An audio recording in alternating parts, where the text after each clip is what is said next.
This is Swiss and Chips, your British guide to Switzerland.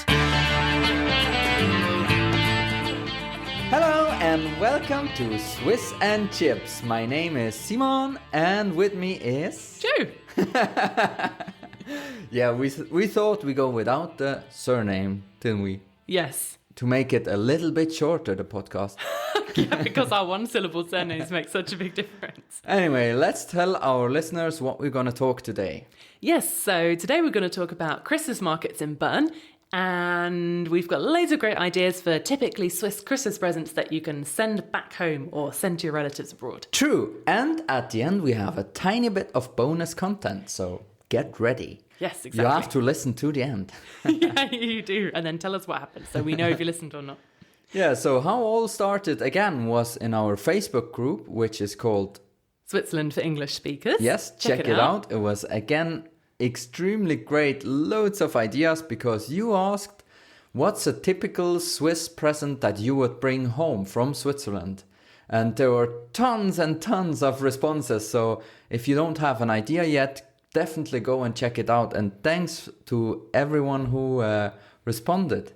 Yeah, loads and loads of people got involved in this discussion. And basically, because I've been here 8.5 years now, I've bought a few Swiss Christmas presents already. Yeah. Some people listening to this show may know from personal experience. And so I thought there must be some other good Swiss Christmas ideas out there. And what can we buy and so on. And loads of people had things to recommend to us. Yeah, that was so awesome. Great. Yeah. And maybe this is also the time to say thank you very much to everyone who is in the group, to everyone who comments, to everyone who listens to our show, and to everyone who subscribes on iTunes or leaves a review. It's really awesome. And I think we can't emphasize enough how nice it is that you listen to us, because otherwise it wouldn't be fun. And we are basically only doing this for you. So it's great to hear from you. Yes, 100%. But now let's get started. Okay, so today was the first day of Advent, which means that the Christmas markets opened up in Switzerland. Yes. We went to a really, really nice one on Saturday in Bern. It's a new one in town, actually. Yes, there are 3 ones in Bern. There is one at the Kleine Schanze, one is at the Waisenhausplatz, and one is at the Münsterplatz. Definitely check all 3 out. I think at the Waisenhausplatz, just a small side note, there is a famous Glühwein. Oh. White Glühwein, so it's one of the best you can get. It's really awesome. If you're there, you should go and have it. And there is this new Christmas market at the Kleine Schanze, and it's really awesome. And that's really near the train station, basically. Just a short walk away from the train station. And it has super nice new little wooden huts, and they've really put loads of effort into it. I think it's called the Star Market. Yeah, that's true. Yeah. But anyway, what we wanted to talk about is basically ideas for Christmas presents, and the Christmas markets are one possibility because there you find loads of interesting things. Yeah, exactly. I think at the Christmas market there's some quite unique items because a lot of them are handmade by... And special. Yeah, handmade by small businesses or just individual people. You know, lots socks knitted by grandmas or little wood carvings made in a workshop on the side of a mountain. That's how I imagine it anyway. Yeah, I think wood carvings is anyway quite a traditional souvenir. Like these cows or things like that, or these mountain dogs. How are they called? The Bernese mountain dogs. Yeah. You even had one, you should know. Yeah. And yeah, so there you find also traditional things, and it's just nice to go there. Totally. However, I would say take a large wad of cash with you. Yeah. Because it's cash only, mostly. And also the things are quite expensive. Oh, it's extremely expensive. I made the how much noise quite a lot today. Yeah, true. But not everything is hideously overpriced. True. But anyway, do you have other ideas about what to bring, like some special things? I think we come to the classics afterwards, but like wooden toys you said, but what other things would you bring back to your country? Well, I mean, there's some kind of more unusual presents, I think, for example. Not super unusual, but things that you wouldn't think of straight away. You know, for children, you've got these hand-carved wooden dogs, and you can buy like entire farms, for example, with all different types of animals, which are super duper nice. You've also got the kind of Swiss brands of clothing, for example, like Alprausch. Yeah, or Awa. Oh, and Alprash, for example, makes these pretty cool T-shirts of animals ice skating or funny kind of phrases about the Alps in English. So I think they're a good present. Yeah, we might put a link in our show notes. Then if you check it out on our website, swissandchips.com, then you will find also the links to it, and then you will know what we talk about. But the T-shirts are really cool, yeah. Yeah, they're nice. And also the Caran d'Ache pencil sets for kids or pens for adults. That's a nice present, I think. Yeah, true. Kind of high quality and long lasting, but something special from Switzerland. Personally, I wouldn't really think about that because it's quite a usual thing to have in Switzerland. That's one thing I think would be nice to bring back if I wouldn't come from Switzerland, because the other things that we're going to talk about are maybe more classic things that Swiss don't really have or don't really use so much or wouldn't buy maybe so much. It's more like a souvenir. But this Caran d'Ache or also the wood carved toys, that's things that we all have at home, I think. And everyone has used them. Also the Caran d'Ache pencil case, for example, everyone at school will have one during the school time somewhere. I think these are things that people typically have in Switzerland, but they're not really, if you didn't know it's from Switzerland kind of thing, you wouldn't know. Yeah, it's true. And also, I think in Switzerland, we wouldn't really, it's not a classic present to a Swiss person. It's more, that's why I think it's quite a nice idea as well. Yeah, me too. Another cool thing I think is, obviously a Swiss watch would be nice to have, but you don't necessarily have to buy one of the extremely expensive ones. They also have very nice ones from the SBB, for example, which the watch face is a kind of classic train station clock face. I think that's a super nice idea. Yeah, I think this clock face is quite nice because the Swiss watches or Swatch watches you can buy everywhere in the world. And this SBB, I don't think you can buy them very often. So it's quite a nice thing. And the clock face is typical Swiss. I think there was even, another side note. Yeah, go on. When Apple introduced this clock face to their iOS, the SBB sued Apple for this clock face. Exactly. So too right they did. Yeah, and they got right. I mean, they got, how do you say that? They were right. They were At the end, they won. Anyway. They won the case. Yeah, so they got some money and everyone was happy. And Apple. Switzerland was happy and Apple didn't care.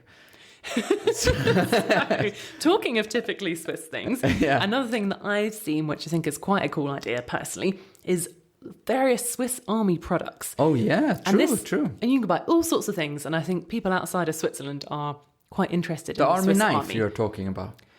For example, yes. I mean, the Swiss Army knife is the first present I would recommend to everyone to buy and give as a present, because I think that's the most useful tool you can have, and it's for a lifetime. And in most shop where you can buy it, you can also engrave it.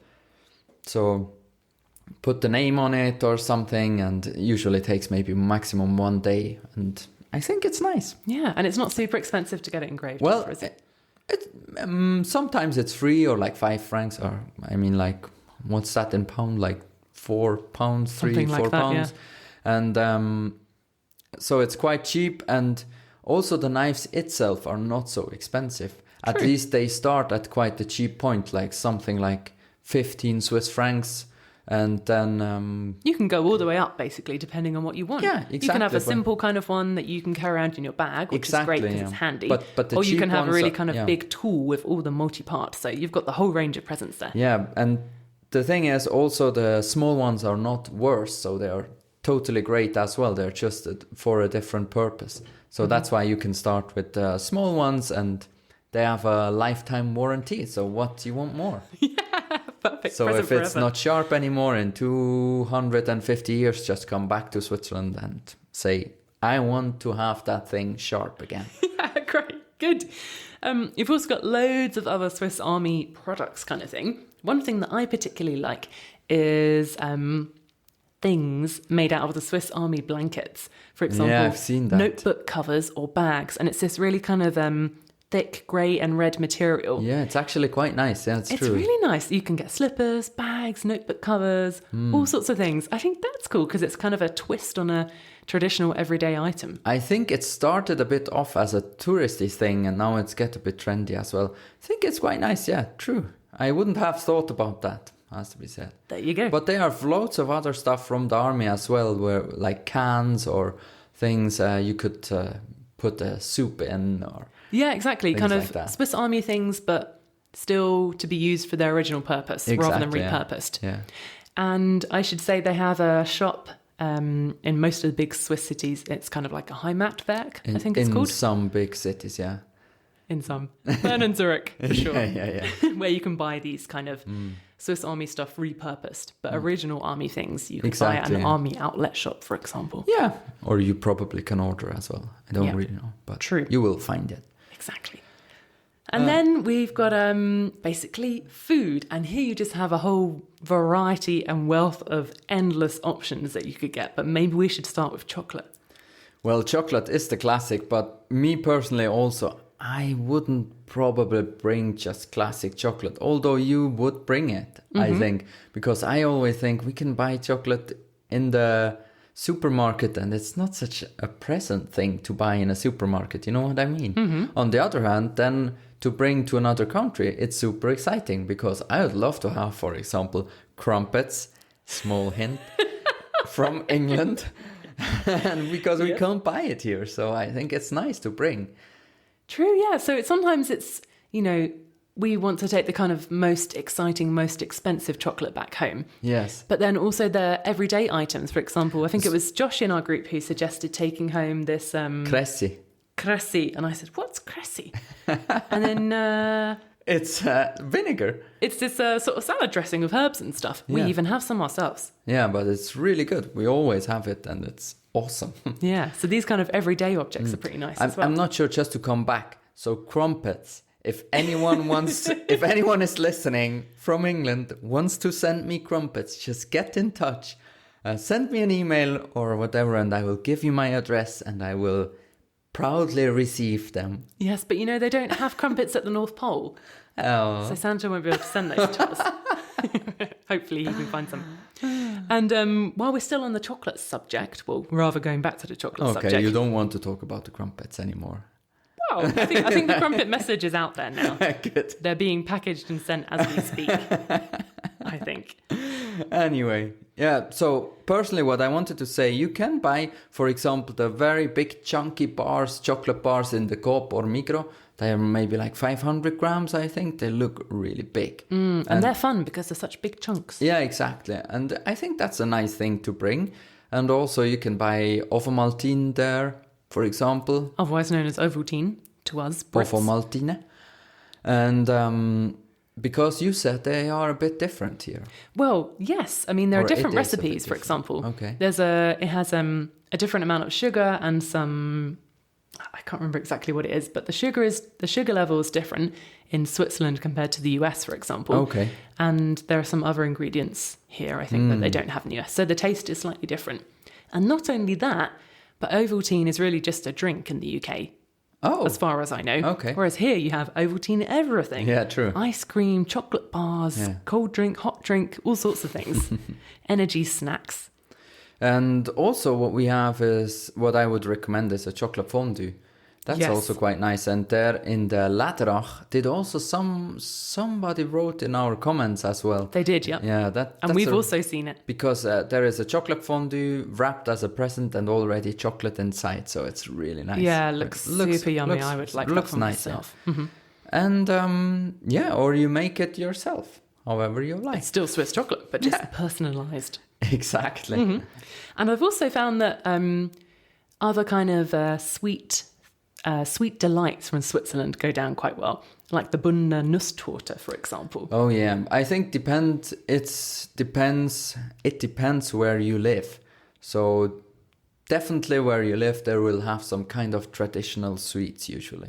So like the Bunner Nusstorte, the Basler Leckerli, or just in general Christmas Güezi.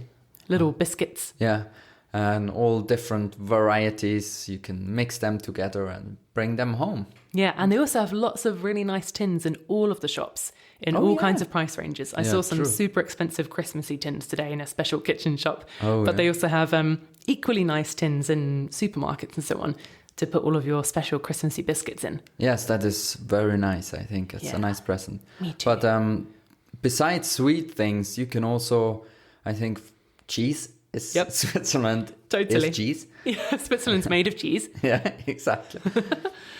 And there are also a variety of cheese things you can bring beside the cheese itself. Yeah. So, for example, cheese maker things like the Hobelkäse. How do you say that? Like a cheese planer. Yeah. Okay. It's a large wooden device with a kind of sharp-ish blade on it. And you can extremely get sharp. extremely blade, yeah. sharp blade. So- Be careful. You can get a big lump of mountain cheese, have it kind of cut in half, and then push it along the planer and get big swirls of slightly hard cheese off of it. yeah, That's cool. Yeah, that's cool and really good and extremely traditional. So I think there is not a Swiss family who hasn't such a cheese Planer. at home. So that would be a nice present, I think. But Totally. yeah. And Or- something that we've had in our house quite recently is the, I call it the curly cheese maker, otherwise known as Tête de moi. oui. Okay. Yeah, that's also a really nice. It's basically the same principle, but just shave it off the top of the cheese. Or you can have smaller cheese The planers. cheese planers, Yeah, yeah. smaller with the Balplerknolle. That's a round ball Yeah, of cheese. But I think in this case, if you want to give cheese as a present, just go to a nice cheese shop. There are really everywhere nice cheese shops. And just go there and look a bit around and maybe also ask if they have some different things to prepare the cheese, because there are also boards and with different knives and stuff like that. Wooden Yeah. boards. Totally, yeah. In Or fact, you have also these cheese knives where there is engraved... it's kind of cut, the serrated edge is cut into the shape of the Alps. It's Yeah, an Alpine exactly. panorama. yeah, exactly. That's also great, has to be said. So there and are- you can get cheese boards in the shape of Switzerland, Okay. as yeah, some true. people listening to the show may already know. Everything is out there for the cheese. Yeah. And also raclette and fondue is quite, I think, the Yeah. traditional thing. The king of all cheeses, you could say. Exactly. Maybe. Yeah, true. Yeah, so food and drinks. I'm not sure. Do we have special drinks beside the Cressy Essig? Yeah, which I wouldn't The drink. I Cressy don't think. vinegar. Maybe not But unless I was desperate. Just, I wrote it also in our group, but it's good for if your throat hurts, you Right. can make the, how do you say? You can gargle it. Yeah, exactly. Or you put it on a small little kitchen towel, Oh, yeah? and then you can put it on your throat. Lay it on your Lay throat. it on your throat, yes. Really? That will also help a little bit to, loosen your throat. Wow, I've never heard that before. Well, Gosh, what can we're I finding say? out everything, aren't we, in this podcast? It's a Swiss Secret. Swiss health It's out system. now. No, it's Swiss whatever. Old. Old Swiss traditional. Let's just go on to more drinks. Yeah. Good idea. Yeah. Well, I've heard of, for example, there's like a traditional pear Milk. snaps. Oh, okay. There's milk. Yeah, we won't be taking milk, but that would not be bad. There's like a pear schnapps, isn't there?